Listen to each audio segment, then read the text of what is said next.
Hello all, welcome to mysterious medicos. இந்த வீடியோவில் நம்ம பார்க்க போகிறது தோக்கியில் இருக்கக்கூடிய இம்பார்ட்டன்ட் வைவா கொஷின். இது ஒரு ரெக்வஸ்டான வீடியோ. Question number 1. இதில் அளவைகள் கேட்குறாங்க. ஓகேங்களா? அளவைகள் அப்படின்னா நீங்கள் ஃபுல்லாக படிக்கணும்ல அவசியம் இல்லை. அதில் இருக்கக்கூடிய டைப்ஸ் இருக்கு இல்லையா, அந்த காண்டல், கருதல், உரை, அந்த 3 விஷயத்துலையும் ரிமைண்டிங் இருக்கக்கூடிய அந்த 7 சப்டைட்டில் இருக்கு இல்லையா, அந்த சப்டைட்டில் வந்து எது கூட வந்து இன்க்ளூட் ஆகும் அப்படின்னு கேட்பாங்க. ஃபார் எக்ஸாம்பிள், இப்போ கருதல் அப்படின்னா அது வந்து அந்த ஒப்பு, அதுக்கப்புறம் அனுபானம், உண்மை, அது மாதிரிலாம் நிறைய சப்டிவிஷன்ஸ் கொடுத்துருப்பாங்க. ஓவராலாக உங்களுக்கு அளவைகள் வந்து 10 வகைகள் இருக்கும். அதில் முதல் 3 தான் வந்து மெயின். அதுக்கப்புறம் ரிமைண்டிங் இருக்கக்கூடிய அந்த 7 சப்டிவிஷன்ஸ் எல்லாத்தையும் இந்த 3க்குள்ளே அடங்கும் அப்படிங்கிற மாதிரி சொல்லியிருப்பாங்க. Question number 2.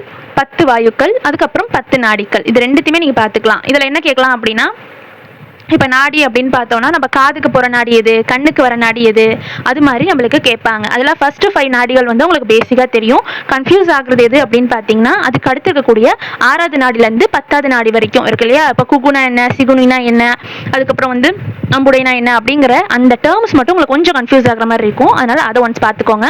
4th ஒன் வந்து உடல் தாதுக்கள். 7 உடல் தாதுக்கள் இருக்கு இல்லையா, அந்த குருதி, அப்புறம் வந்து எலும்பு, மஜை, அதெல்லாம் இருக்கு இல்லையா. அதில் வந்து என்ன கொஸ்டின் உங்களுக்கு கேட்கலாம் அப்படின்னா, இன்க்ரீஸ் ஆனால் என்ன மாதிரி சிம்டம்ஸ் இருக்கும், இல்லை டிக்ரீஸ் ஆனால் என்ன மாதிரி சிம்டம்ஸ் இருக்கும் அப்படின்னு மாதிரி கொஸ்டின்ஸ் கேட்பாங்க. இல்லாட்டி உங்களுக்கு இப்போ சர்டன் சிம்டம்ஸ் சொல்லி இப்போ கண்டமாலி வந்து எதனால் வருது அப்படிங்கிற மாதிரி கொஸ்டின் கேட்பாங்க. இது மாதிரி சிம்டம்ஸை கேட்டு என்ன தாதுன்னு கேட்பாங்க. இல்லை ஒரு தாது வந்து இன்க்ரீஸ் ஆச்சு அப்படின்னா அதனால என்னென்ன சிம்டம்ஸ் வரும், மிகு குணம், குறை குணம், அதை கேட்பாங்க. அதை நீங்கள் படிச்சுக்கோங்க. அடுத்தது 5th கொஸ்டின், குறிப்பிட்ட அந்த வாக்கியத்தை கூறியது இல்லை கருத்தை கூறியது யார் அப்படின்னு கேட்டிருப்பாங்க. ஒன்றும் இல்லை, தோக்கில வந்து நிறைய விதமான கருத்துக்கள் சொல்லியிருப்பாங்க. ஓகேங்களா? இவர் சொல்லியிருக்காரு, அவர் சொல்லியிருக்காரு, நிறைய சிதர்களை பற்றியோ இல்லை வேற வேற சமயம் சேர்ந்தவர்களை பற்றியோ வந்து சொல்லியிருப்பாங்க. இது மாதிரி குறிப்பிட்ட கருத்தை வந்து யார் சொல்லியிருக்காங்க, இல்லை இந்த சமயத்தை சேர்ந்தவங்க என்ன கருத்தை சொல்லியிருக்காங்க, ஓகேங்களா, சமணர்கள் என்ன சொல்லியிருக்காங்க, புத்த கொள்கை இருக்கிறவங்க என்ன கருத்தை சொல்லியிருக்காங்க அப்படிங்கிற மாதிரி மென்ஷன் பண்ணியிருப்பாங்க. எல்லா கருத்தும் படிக்க வேணாம், சில கருத்துக்கள் ஸ்பெசிஃபிக்காக ஏதாவது ஒரு சென்டென்ஸ் கொடுத்து அதை ரிப்பீட்டடாக இது மாதிரி யார் கேட்டிருக்காங்க அப்படிங்கிற மாதிரி மென்ஷன் பண்ணி அதிலே போட்டிருப்பாங்க. இப்போ பௌத்தர்கள் வந்து இந்த கருத்தை சொல்லியிருக்காங்க, இல்லை புத்தர் ரிலேட்டடாக இருக்காங்க இல்லையா, அவங்க வந்து இந்த கருத்தை சொல்லியிருக்காங்க அப்படிங்கிற மாதிரி மென்ஷன் பண்ணி உங்களை சொல்லுவாங்க இல்லையா தோக்கில, அதை மட்டும் நீங்கள் பார்த்துக்கோங்க. 6வது வந்து கொள்கை, அதே தான். ஸோ சமயம், இந்த சமயத்தை சார்ந்த உங்களோட கொள்கை இதுதான். இப்போ வந்து கடவுள் அப்படிங்கிற ஒரு டாபிக் வந்து உங்களுக்கு ஆல்ரெடி உங்களுக்கு தோக்கில வரும். அதில் மென்ஷன் அப்படின்னு பார்த்தோம்னா, கடவுள் வந்து எல்லாத்தையும் தெரிஞ்சவர் அப்படிங்கிற மாதிரி ஒருத்தவங்களும் ஒரு மாதிரி கொள்கையை வச்சு சொல்லுவாங்க. அது எல்லாத்தையும் நீங்கள் ஒன்ஸ் பார்த்து வச்சுக்கோங்க.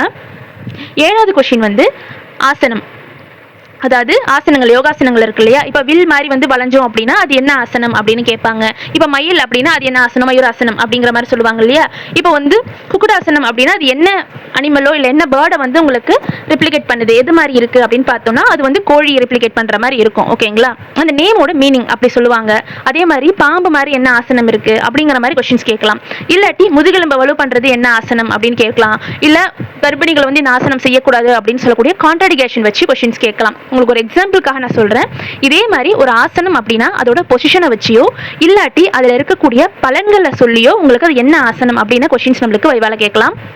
அடுத்தது 8வது கொஸ்டின் வந்து முக்குச்செயல். இதுல வந்து மிகு குணம், குறை குணம். இப்ப வாதம் அது இன்க்ரீஸ் பண்ணக்கூடிய சுவைகள் என்ன அப்படின்னு கொஸ்டினோ, இல்ல வந்து பித்தத்தை டிக்ரீஸ் பண்ணக்கூடிய சுவைகள் என்ன, இல்ல கபத்தை இன்க்ரீஸ் பண்ணக்கூடிய சுவைகள் என்ன அப்படின்னு மிகு குணமும் குறை குணமும் கேட்கலாம். எதுல இருக்கிறது அப்படின்னு பார்த்தோன்னா முக்குச்செயல், அதாவது வாதத்தை இன்க்ரீஸ் பண்ற டிக்ரீஸ் பண்ற டேஸ்ட், அதே மாதிரி பித்தம், அதுக்கப்புறம் கபம், இது 3ம் சார்ந்த சுவைகளை நீங்க பார்த்து வச்சுக்கோங்க. அடுத்தது வந்து உடல் தாதுக்கள். ஆல்ரெடி சொன்ன மாதிரி மிகு குணம், குறை குணம் இருக்கு இல்லையா, அதை ஸ்பிளிட்ஃபை பண்ணி கேட்பாங்க. அதாவது உங்களுக்கு பிரிச்சு உங்களுக்கு கேட்கற சான்ஸ் இருக்கு. இல்லாட்டி இப்படி சொல்றது, உங்களுக்கு மிகுப்படுத்தக்கூடிய குணங்கள் மட்டும் கேட்பாங்க. ஓகேங்களா? 7 உடல் தாதுக்கள் இருக்கு இல்லையா, அதில் கூட இன்க்ரீஸ் ஆகக்கூடிய டேர்ம்ஸ் மட்டும் கேட்கலாம், இல்லை டிக்ரீஸ் ஆகக்கூடிய டேர்ம்ஸ் மட்டும் கேட்கலாம். அப்படியும் வந்து வைவால கொஸ்டின்ஸ் கேட்க சான்சஸ் இருக்கு. கொஸ்டின் நம்பர் 10, அதாவது அஷ்டங்க யோகம், அதாவது 8 யோகங்கள் அப்படின்னு நான் போட்டிருக்கேன். அஷ்டங்க யோகம் ரிலேட்டட் இருக்கக்கூடிய கொஸ்டின்ஸை பார்த்துக்கோங்க. இதில் வந்து நிறைய கொஸ்டின் உங்களுக்கு இருக்கும். அஷ்டங்க யோகம் ஒன்று இருக்கும், அதுக்கப்புறம் பெரும் சித்திகள் இருக்கும். ரெண்டுமே 8 தான். ஒன்று வந்து யோகம், இன்னொன்று வந்து சித்தி. ரெண்டும் வந்து கன்ஃபியூஸ் பண்ணிக்காதீங்க. இது ரெண்டுமே உங்களுக்கு சிமிலராக எது வேணாலும் கேட்கலாம். ஃபார் எக்ஸாம்பிள் உங்கள் இதில் இப்போ வெயிட் ரொம்ப கம்மியாக இருக்கிற மாதிரி நம்ம எந்த சித்திகளோ இல்லை என்ன யோகம் பண்ணால் நம்மளுக்கு கிடைக்கும் அப்படின்னு ஒரு கொஸ்டின்ஸ் கேட்கலாம். அது என்ன அப்படின்னு சொல்லிட்டு நீங்கள் சொல்லணும். அதே மாதிரி உருவத்தில் பெருசாகக்கூடிய யோகமோ இல்லை சித்தியோ என்ன அப்படின்னு ஒரு கொஸ்டின் கேட்கலாம். இதெல்லாம் நீங்கள் அந்த 8 டேர்ம்ஸ், சித்தியும் சரி யோகமும் சரி, ரெண்டுத்தையும் படிச்சிருந்தா மட்டும்தான் ஆன்சர் பண்ண முடியும். கொஸ்டின் நம்பர் 11, இதுவும் முக்குச்செயல் தான். ஆனால் இதில் வந்து தேகியோட இலக்கணத்தை கேட்டிருப்பாங்க. இப்போ வாத தேகி, அதாவது வாதா இருக்கக்கூடிய ஒரு பர்சனோட பாடி ஸ்ட்ரக்சர் எப்படி இருக்கும் ஓகேங்களா, அதான் வாத தேகி. தேகினா உடல் ஓகேங்களா. அதே மாதிரி பித்த தேகியோட இலக்கணம், அவங்களோட பாடி ஸ்ட்ரக்சர் எப்படி இருக்கும், அவங்களோட ஸ்பீச் எப்படி இருக்கும், அவங்களோட பிஹேவியர் எப்படி இருக்கும், அவங்களுக்கு பிடிச்ச விஷயங்கள் என்ன அப்படின்னு ஓவராலாக அவங்கள பற்றின சில ப்ராப்பர்ட்டிஸ், அதுதான் வந்து தேகி இலக்கணம் அப்படின்னு சொல்லுவாங்க. அது மாதிரி கபம் ரிலேட்டடாக இது மாதிரி ஒவ்வொரு தேகிக்கும் வாதத்துக்கு எப்படி இருப்பாங்க, பித்தத்துக்கு எப்படி இருப்பாங்க, கபத்துக்கு எப்படி இருப்பாங்கிறத நீங்கள் பார்த்து வச்சுக்கணும். 12th ஒன் வந்து டைப்ஸு. என்னடா சிம்பிளாக டைப்ஸ் போட்டிருக்கேன் அப்படின்னு யோசிக்காதீங்க. நீங்கள் எந்த கொஷின் நீங்கள் படித்தாலும் அதில் கம்பல்சரியாக ஒரு டைப்னு இருக்கும். இப்போ தீட்சை அப்படின்னு பார்த்தோன்னா அது 3 வகைகள் இருக்கும். காணு தீட்சை, நினைவு தீட்சை அப்படின்னு இருக்கு இல்லையா. அதே மாதிரி எல்லாத்துக்கும் சர்டன் விஷயங்களுக்கு டைப்ஸ்னு ஒன்று இருக்கும். அதனால அதில் இருக்கக்கூடிய டைப்ஸை படித்து வச்சுக்கோங்க. இப்போ 96 தத்துவங்கள்ல அதில் ஆன்ம தத்துவம் எவ்வளோ அப்படின்னு கேட்கலாம். உங்களுக்கு அது சிம்பிள் கொஷின் தான். பட் நம்மளுக்கு வைவால சடனாக கேட்கும்போது இந்த கொஷின்லாம் கேட்க மாட்டாங்கன்னு நினச்சிருப்போம் ஓகேங்களா. அந்த கொஷின் கூட உங்களுக்கு கேட்பாங்க. ரொம்ப சிம்பிளாக இருக்கக்கூடிய கொஷின் கூட உங்களுக்கு வைவால கேட்கும் போது மறக்க சான்ஸ் இருக்குது. அதனால பேசிக்காக இருக்கக்கூடிய டைப்ஸை பற்றி கொஷின்ஸ் படிச்சுக்கோங்க. 13வது வந்து 80. அதாவது ஒரு வேர்டை கேட்டு அந்த வேர்டுக்கான மீனிங்கை கேட்பாங்க ஓகேங்களா. அந்த வேர்டுக்கான மீனிங் என்ன, இப்போ கடவுள் அப்படின்னா கடை அப்படின்னா என்ன, உள்ளுனா என்ன அப்படின்னு கேட்பாங்க. அதாவது எல்லாத்தையும் கடந்து இருப்பவர் ஓகேங்களா, கடந்து உள்ளிருப்பவர் அப்படிங்கிற மாதிரியும் நீங்கள் புரிஞ்சுக்கலாம்.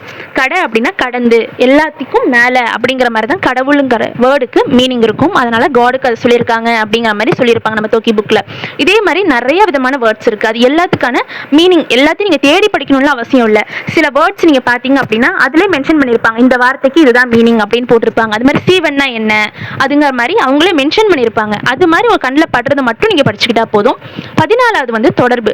இப்போ பஞ்சபூதமும் முக்குற்றமும் அப்படின்னு சொல்லிட்டு உங்களுக்கு ரெண்டுத்துக்கான தொடர்பு கேட்கலாம்.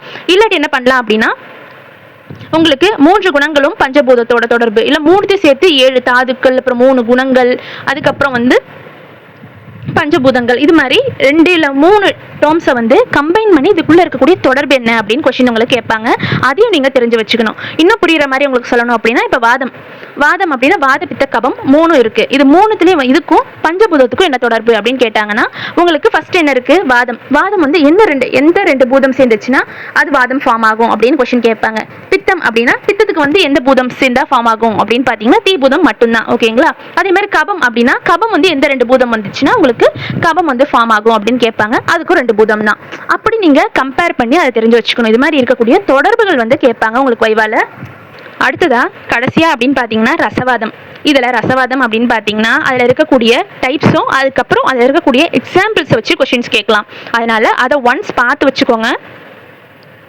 அதுக்கப்புறம் இது இவ்வளோத்தையும் நான் படிக்கணுமா, எனக்கு படிக்கலாம் இவ்வளோ கஷ்டமாக இருக்குது அப்படின்னு யோசிச்சிங்கன்னா ஜஸ்ட் இப்போ நான் சொல்லக்கூடிய இந்த 15th கொஸ்டின் இருக்குல்ல, இதை மட்டும் நீங்கள் பார்த்துக்கோங்க. இந்த டேர்மில் இதில் 3லேருந்து 10 வரைக்கும் நான் டேர்ம் கொடுத்துருக்கேன். அதாவது 3 இதில் 3 குணங்கள் அப்புறம் 3 குற்றங்கள், இது ரெண்டுத்துலையும் ஏதாவது சில விஷயங்களை நீங்கள் கம்பேர் பண்ணி படிச்சுக்கலாம். அதுக்கப்புறம் என்ன கேட்பாங்க அப்படின்னா முக்கியமான விஷயங்கள், அப்புறம் பஞ்சபூதங்கள், அதுக்கு அடுத்தது வந்து 6 ஆதாரங்கள், அப்புறம் 6 சுவைகள், அதுக்கப்புறம் 7ல் வந்து 7 உடல் தாதுக்கள், 8 அப்படின்னா 8 யோகங்களாக இருக்கலாம், இல்லை 8 பெரும் சித்திகளாக இருக்கலாம். அதே மாதிரி 10 வாயுக்கள் இல்லைனா 10 நாடிகள்.